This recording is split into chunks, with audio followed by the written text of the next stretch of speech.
Chers parents, chers élèves, bonjour. Pour ceux qui ne me connaissent pas, mon nom est Bernard Dimanche et je suis expert en remise à niveau en maths depuis plus de 30 ans.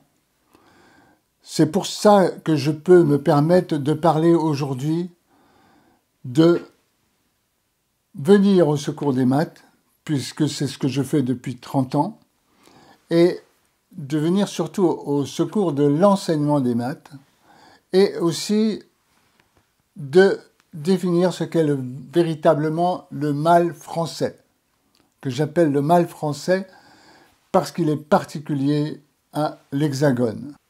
En premier lieu, je voudrais vous raconter une anecdote. Lorsque j'étais à l'armée, lorsque j'ai fait l'armée, donc il y a bien une cinquantaine d'années, l'avantage du service militaire, c'était qu'en fait, on se retrouvait généralement avec un échantillon correct de la population française. Quand je dis un échantillon correct, c'est un échantillon représentatif, qui est extrêmement différent de l'échantillon que vous avez lorsque vous êtes au lycée ou au collège. En tous les cas, à l'époque, parce que les gens qui allaient au lycée ou au collège étaient une élite. Donc vous retrouviez, bien sûr, à l'armée, et là, vous aviez un échantillon représentatif de l'ensemble de la population, et vous pouviez prendre conscience qu'il y avait, pour le moins, bien des différences d'intelligence. Je ne veux pas parler ici du quotient intellectuel, puisque le quotient intellectuel vise particulièrement une intelligence, on va dire, intellectuelle, et non pas une intelligence pratique.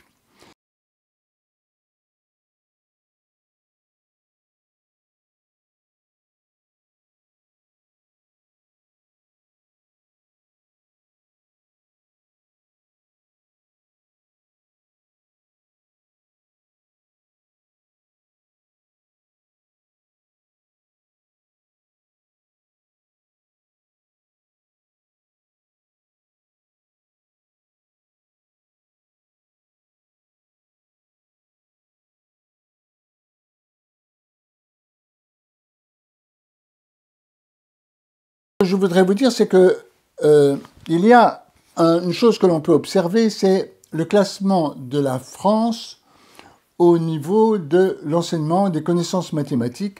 Donc il y a un classement qui s'appelle PISA, que vous pourrez consulter sur Internet. Donc ce classement PISA donne le niveau de connaissance des maths par rapport en comparaison dans tous les pays.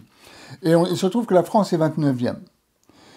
Donc si la France est 29e, ce n'est pas un hasard, je veux dire, c'est pas parce qu'on n'aime pas la France, c'est tout simplement parce qu'il y a un mal français, et ce mal, il n'a pas forcément été identifié, en tous les cas, si les gens le connaissent, il ne semble pas que les instances aient fait quelque chose pour y changer quelque chose.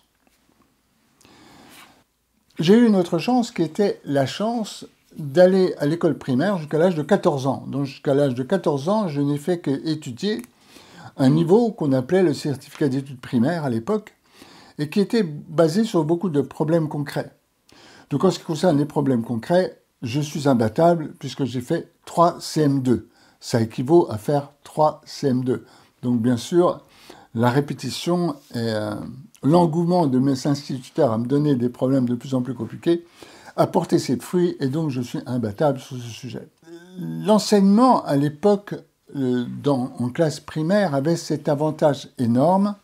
Il avait ce qu'on appelle, il était basé sur des problèmes concrets, des situations de la vie concrète, et nous allons revoir ce principe-là, puisque nous allons voir en détail le mal français. Aujourd'hui, ce qui est intéressant, c'est que lorsque vous avez un enfant qui est en classe, au collège, au lycée, vous allez avoir des remarques de style « il faut travailler plus »,« accroche-toi, tu peux y arriver », etc. Mais moi, ce qui m'intéresse plus, parce que en fait, comme j'ai une entreprise qui est une entreprise privée, je ne peux pas me contenter de dire à l'élève « travaille plus », je suis bien obligé de lui donner une leçon qu'il comprend immédiatement. Et c'est pour ça d'ailleurs que la méthode que j'ai créée s'appelle déclic. Le déclic, le principe du déclic, c'est que c'est immédiat. Ça n'attend pas. Donc, nous ne pouvons pas nous contenter de dire « il faut travailler plus », montre-moi plus d'intérêt pour la matière ou je ne sais pas quoi. Ça ne marche pas. Maintenant, ce mal français, quel est-il?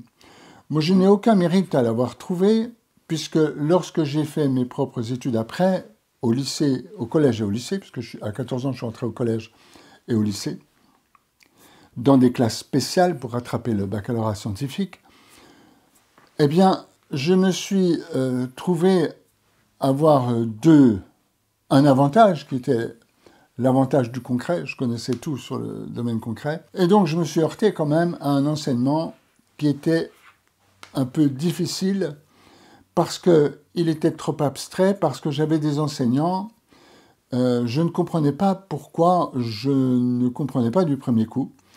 Et c'est quelque chose qui m'a vraiment beaucoup gêné. Et en plus, à l'époque, je n'avais aucune aide, ni de mes parents, ni extérieure. À l'époque, ça n'existait pas. Et j'avais beaucoup de camarades de classe, par contre, qui avaient une aide de leurs parents, parce que leurs parents étaient ingénieurs ou ils avaient fait des études. Les miens n'en avaient pas fait, parce que dans l'agriculture, on a le certificat d'études, on n'allait pas au-delà. Donc, je me suis heurté à cela et je ne comprenais pas pourquoi il n'était pas possible de comprendre du premier coup. Et bien sûr, après, une fois que j'ai passé le bac et mes études supérieures, je me suis vraiment penché sur la question et je me suis dit, il faut absolument arriver à faire en sorte que l'enseignement au collège ou au lycée soit aussi facile que celui du primaire. Et donc, tout naturellement, je suis tombé sur cette chose qui est le concret. Les mathématiques reposent sur du concret. Les mathématiques, ce n'est pas une sphère là-haut, vous voyez, qui appartiendrait aux mathématiciens, et ce n'est pas ça. Les mathématiques, c'est quelque chose qui part du réel pour aller vers l'abstraction. Et en fait, l'enseignement que j'ai eu, c'était au primaire, c'était le réel vers l'abstraction. Même quand vous faites une multiplication, ben, c'est une abstraction, mais vous avez tout à fait compris qu'il s'agissait de reproduire quelque chose plusieurs fois à l'identique. Parce que vous êtes parti du réel. Maintenant, pourquoi est-ce qu'on ne pourrait pas faire ça sur l'ensemble de l'enseignement, sur l'ensemble des sujets, y compris les sujets du collège et du lycée? Donc ici, j'ai un exemple au tableau. J'ai un exemple au tableau. Ici, vous avez, c'est un extrait d'un livre de la classe de 6e. Je dis bien 6e, hein. Ce n'est pas un livre de première ou de terminale. Classe de 6e, et ça s'appelle « J'apprends ». Et on nous y apprend ce qu'est une fraction. Enfin, on essaye. Si B est différent de 0, l'écriture fractionnaire du quotient A divisé par B est A sur B. A divisé par B égale A sur B. A s'appelle le numérateur, B le dénominateur. Si A et B sont des nombres entiers, alors A sur B s'appelle une fraction. Une fraction est un nombre, mais n'est pas toujours un nombre décimal. C'est-à-dire que c'est presque une caricature. Si on pourrait sourire s'il ne s'agissait pas d'un cas réel, mais c'est un cas réel. Et en fait, lorsque vous vous trouvez devant ça, vous avez une chose qui est certaine. La première, c'est que vous ne la comprenez pas. La deuxième, c'est que vous êtes embarrassé avec plein de données qui est absolument inutile, je dirais, à ce niveau-là. Parce que l'histoire de, par exemple, si B est différent de 0, ben ça nous intéresse quand on est en seconde ou en première terminale, mais certainement pas quand on est en 6e, et certainement pas quand on parle de fractions. Ça n'a rien à voir avec les fractions. Et ensuite, dire qu'une fraction, c'est simplement A sur B, évidemment, c'est bien pauvre et c'est abstrait, et on ne peut pas le visualiser, on ne peut pas le voir. La solution, bien sûr, je vous la montre ici. Dans tout notre enseignement, ici, on va partir de la chose elle-même, on va partir de quelque chose de concret, c'est-à-dire quelque chose que les élèves connaissent déjà dans la vie courante, ils savent ce que c'est, ils l'ont manipulé et ils s'en sont servis. Donc, on définit ce que c'est qu'une unité de quelque chose, c'est un 1 de quelque chose, et la fraction consiste à partager une chose, une unité, en parties égales. Ça n'a pas de sens, ce ne sont pas des parties égales. Et donc, l'élève a bien sûr beaucoup de réalité là-dessus, puisque partie égale, lorsque il va partager une pizza ou partager une tarte entre amis ou en famille, eh bien, il va partager la tarte en part égale, parce que sinon, ça fait des jaloux. Donc, ici, par exemple, on a partagé l'unité, la tarte en 8 parties égales. On en prend 3 et on dira que on a pris 3 huitièmes. La définition, on appelle fraction une ou plusieurs parties de l'unité. Elle se présente sous la forme numérateur-dénominateur. Maintenant, une fois qu'on a fait ça, c'est facile de dire c'est quoi le dénominateur. Le dénominateur, comme le nom l'indique, dénominateur, c'est ce qui permet de nommer la fraction, c'est le nom de la fraction. Ici, on va parler de huitième. Si on est partagé en 4, on parlerait de quart. Si on est partagé en 2, on parlerait de demi, etc., etc. Donc ici, le dénominateur, c'est le nom de la fraction. Et ensuite, le numérateur, c'est le nombre de parts que l'on a prises. Jusque-là, je ne connais pas d'élèves qui ne peuvent pas comprendre. Ensuite, lorsqu'on va faire, par exemple, des additions de fractions, si on fait 3 huitièmes plus 2 huitièmes, eh ben, on aura 3 parts plus 2 parts, ce sera 5 parts, donc ce sera toujours 5 huitièmes. On ne risque pas de faire 5 seizièmes. Donc je donne cet exemple court parce qu'après, on peut, bien sûr, on va continuer sur ce principe pour ce qui est l'addition de fractions avec des dénominateurs différents, la multiplication de fractions, la division de fractions. On va continuer dans cette même veine. Et en fait, là, on est dans la veine des mathématiques vivantes. Alors, peut-être, vous allez me dire, oui, mais enfin, bon, là, ce sont les fractions. Maintenant, si vous avez un autre sujet, par exemple, un sujet comme les équations, vous n'allez pas pouvoir le faire, le représenter. Bien si.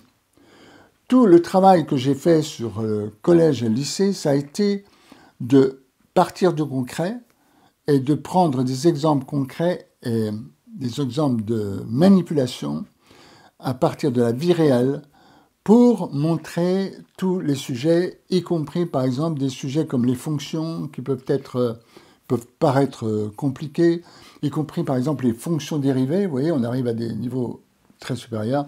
Et il y a toujours, au départ, quelque chose de concret. Il y a toujours quelque chose que l'on peut comparer à la vie courante et une notion que l'élève connaît parfaitement dans la vie courante. Je vous dis juste une chose, par exemple, les dérivés, on peut très bien, j'explique les dérivés, les fonctions dérivées, à partir de la pente d'une côte quand vous montez à vélo. Donc ça, c'est quelque chose de très réel parce que je sais qu'il y a des vélos électriques, mais quand ils ne sont pas électriques, la pente de la côte, c'est quelque chose qu'on sent très bien et que l'on représente très bien. Donc, tout ce travail-là a été fait. Il est prêt, il est présent, il est à disposition, il est à disposition dans nos centres, entre autres. Et en fait, lorsque vous avez ça, c'est ça qui est intéressant, parce que vous allez me dire, oui, mais après, l'élève, il ne s'y retrouve plus, parce qu'en classe, on lui parle de ça. Oui, mais quand vous avez ça, vous n'avez pas de problème avec ça. C'est ça qui est intéressant. C'est-à-dire que lorsque vous avez ça, oui, bon, bah, sur B, oui, c'est 3 huitièmes, c'est 4 cinquièmes, etc. Je sais ce que c'est, moi, maintenant. Oui, bien sûr. Vous voyez? C'est-à-dire que vous pouvez passer de là à là sans problème. Vous voyez? Mais là, vous ne passez pas à là. C'est-à-dire que ce qui se passe, c'est que de l'enseignement des maths, il manque un morceau. C'est comme si l'élève était d'un côté d'une rive, vous voyez, et que l'école était de l'autre côté de la rive. Et qu'entre les deux, il n'a pas de pont pour traverser. Eh bien, Déclic, c'est ce pont qui est jeté entre les deux rives et qui permet à l'élève de franchir le passage, franchir le gué et en partant de là pour arriver là. Et ça ne s'adresse pas qu'à des élèves en grande difficulté, pas seulement. Ça s'adresse à tous les élèves. Parce que il est certain que si un enseignant aujourd'hui avait la connaissance et la pratique, parce qu'en fait les enseignants ont été soumis à ce même rouleau compresseur de l'abstraction en direct sans la partie concrète. Donc si les enseignants avaient eu tout cet enseignement-là au départ, ils n'auraient pas de problème pour enseigner ça. C'est-à-dire qu'ils auraient forcément à un moment, ils passeraient de là à là, et tout le monde serait content et tout le monde serait satisfait, et un grand nombre d'élèves pourraient comprendre. Mais ce n'est pas le cas. Et donc, le problème que l'on a en France, c'est que on n'a pas cet élément-là, donc on a du mal d'arriver là. Maintenant, me direz-vous, il y a toujours des élèves qui se débrouillent avec ça. Mais ça a toujours été le cas. Vous avez, on a parlé tout à l'heure du quotient intellectuel, il y a sûrement toujours un pourcentage d'élèves qui, de toute façon, quel que soit le cours qu'on leur donne, ils vont comprendre du premier coup. J'avais un de mes enfants. Il me disait, oui, papa, on va faire Pythagore, je ne sais pas ce que c'est. Alors je prenais la feuille, je commençais à lui montrer. Elle me dit, ah oui, oui, j'ai compris. Donc, on ne parle pas de ces élèves-là, on ne travaille pas pour eux. Un pays n'est pas fait que de l'élite.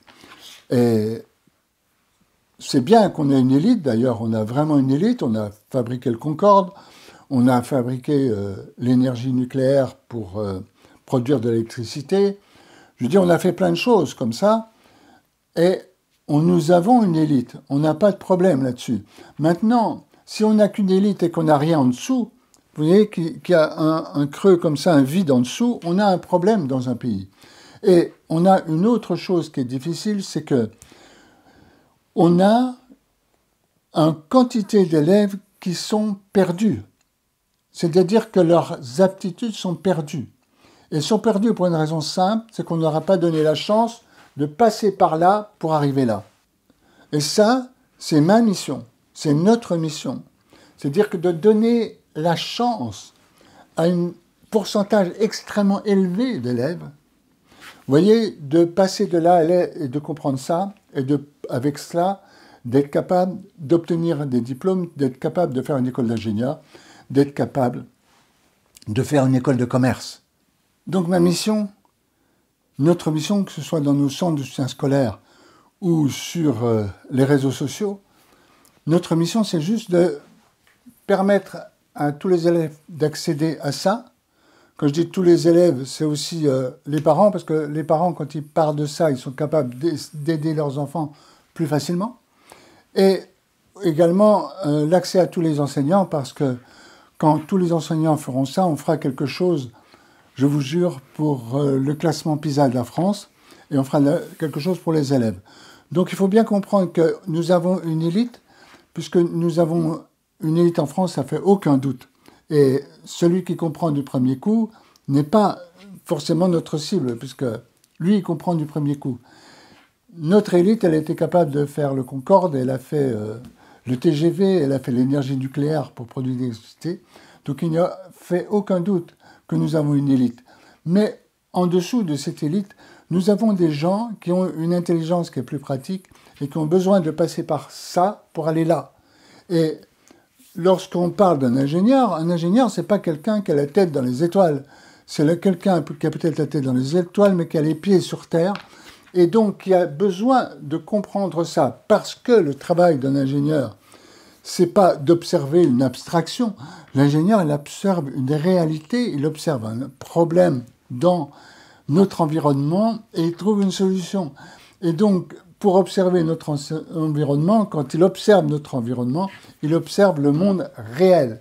Et il a besoin d'avoir cet ancrage dans le réel pour être capable d'utiliser des solutions qui sont abstraites, pour utiliser des solutions mathématiques ou de la physique. Donc croyez bien que ici, lorsque nous avons cette élite qui n'a pas besoin de nous, nous avons besoin derrière d'un pourcentage considérable d'élèves c'est-à-dire un pourcentage considérable, une quantité considérable d'aptitude. Vous voyez, d'aptitude en sommeil, qui ne demande qu'à s'épanouir à partir d'un enseignement de ce type-là. Et tant que votre enfant n'a pas reçu, ou votre élève n'a pas reçu cet enseignement-là, vous ne pouvez pas dire s'il est bon ou s'il est mauvais. Enfin, je dois dire une autre chose, c'est que lorsque vous avez un élève qui arrive en troisième, en seconde, et qui a des lacunes, il a empilé ces lacunes, il les a accumulées dans chaque classe, peut-être depuis le primaire, dans la sixième, dans la cinquième, dans la quatrième, dans la troisième, il a des lacunes. Et ces lacunes-là, ce n'est pas l'école qui va lui enlever ces lacunes. Il ne faut pas se dire, oui, mais peut-être que ça va bien se passer cette année parce qu'il aura un enseignant qui sera bien, etc. S'il a un enseignant qui est bien, tant mieux. Mais cet enseignant-là va lui faire le programme de la classe dans laquelle il se trouve. Il ne va pas lui refaire, vous voyez, ces lacunes, il ne va pas travailler sur les sujets qui sont supposés être acquis. C'est la raison pour laquelle, lorsque vous avez une situation de difficulté scolaire en maths, il faut être capable de trouver un enseignement qui utilise ça et qui va plonger dans les lacunes antérieures et qui va rattraper les lacunes antérieures pour arriver dans le temps présent. C'est notre mission à nous et c'est notre mission, c'est ce qu'on fait dans nos centres et c'est ce qu'on fait également sur les réseaux sociaux. Il faut un pont aux élèves. Ils sont d'un côté de la rive et il faut aller de l'autre côté de la rive et ils ne savent pas nager. Il leur faut un pont. Et ce pont, c'est nous qui vous le procurons et sans aucune humilité, nous savons que nous le procurons aux élèves et c'est de cette façon que l'on va pouvoir, côté professeur, côté enseignant, côté élève, côté parent, c'est de cette façon que l'on va pouvoir rattraper un pourcentage considérable d'élèves qui ont des aptitudes en sommeil et qui vont pouvoir vraiment développer leurs aptitudes. Et c'est comme ça qu'on va relever le niveau de la France, son classement au classement PISA. Eh bien, je vous remercie de votre attention. J'espère que cette vidéo vous a été utile, que vous aurez envie de venir au secours des maths. Eh bien, venez avec nous au secours des maths. Nous, c'est notre mission de venir au secours des maths, c'est-à-dire de venir au secours des parents, des élèves, des enseignants. Eh bien, je vous remercie de votre attention et je vous dis à très bientôt.